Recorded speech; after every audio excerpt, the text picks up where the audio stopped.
Man of masses NTR 50 ఏళ్లు దాటాక రాజకీయాల్లోకి వస్తాడా? అలా రాబోతున్నా అని హింట్ ఇచ్చాడా? మామూలుగా అయితే తనకి సినిమాలే లోకం అని చాలాసార్లు తేల్చేశాడు. తన గొంతులో ప్రాణం ఉన్నంత వరకు తాత స్థాపించిన తెలుగుదేశమే తన రక్తం అన్నాడు. అప్పుడు ఎప్పుడు అదే మాట మీదున్నాడు. కట్ చేస్తే ఇప్పుడు అదే మాట తూటాలా మారే టైం వచ్చినట్టుందంటున్నారు.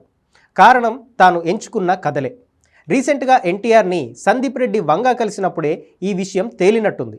అయితే ఇప్పుడు కాస్త నిదానంగా బయటకొస్తుంది. స్పిరిట్ మూవీ కథని ఎన్టీఆర్ వదులుకోవడానికి రీజన్ 50 ఏళ్ల వరకు నో పాలిటిక్స్ అన్న ఎన్టీఆర్ నిర్ణయం. అంటే 50 ఏళ్ల వయసు వచ్చే వరకు పొలిటికల్ స్టోరీస్ ఏవి చేయనంటున్నాడా? అంటే స్పిరిట్లో పొలిటికల్ యాంగిల్ ఉందా? మరి 50 ఏళ్ళు నిండాక పొలిటికల్ స్టోరీస్తో మూవీస్ అంటే నిజంగా పొలిటికల్ ఎంట్రీ ఏమైనా ఇస్తాడా? ఈ డౌట్లకు సాలిడ్ రీజన్స్ కనిపిస్తున్నాయి, వినిపిస్తున్నాయి. అవేంటో చూసేయండి.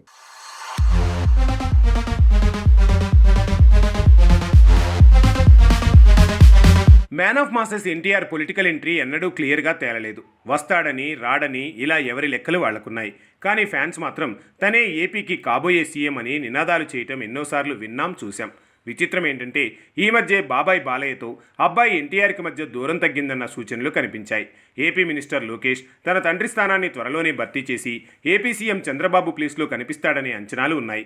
అలాంటప్పుడు ఎన్టీఆర్ పొలిటికల్ జర్నీ ఎటువైపు అనంటే డెఫినెట్గా తను తన తాత పార్టీకే అంకితమని ఎన్నోసార్లు తేల్చాడు. అదే నిజమైతే లోకేష్ సీఎం అయ్యాక సీన్లోకి ఎన్టీఆర్ వస్తాడా? తనకి మ్యాన్ ఆఫ్ మాసెస్ పోటీ అవుతాడా? ఇవి బేసిక్ పొలిటికల్ లెక్కలు. కానీ ఇవన్నీ సడన్ హైలైట్ అవ్వడానికి reason rebel star spirit movie. ఈ కథ నిజానికి ముందు ఎన్టీఆర్కి చెప్పాడట సందీప్ రెడ్డి వంగ, అది కూడా యానిమల్ మూవీ తీసే ముందు. కానీ ఇందులో పొలిటికల్ కంటెంట్ ఎక్కువ ఉందని, ఎంత పోలీస్ కథే అయినా పోలీస్ వర్సెస్ మాఫియాతో పాటు పోలీస్ వర్సెస్ పొలిటీషియన్ కంటెంట్ హెవీగా ఉందట. సో 50 ఏళ్లు నిండే వరకు అసలు పొలిటికల్ స్టోరీస్ చేయకూడదనేది ఎన్టీఆర్ నిర్ణయం అని తెలుస్తోంది. అందుకే స్పిరిట్ మూవీని తను రిజెక్ట్ చేశాడట.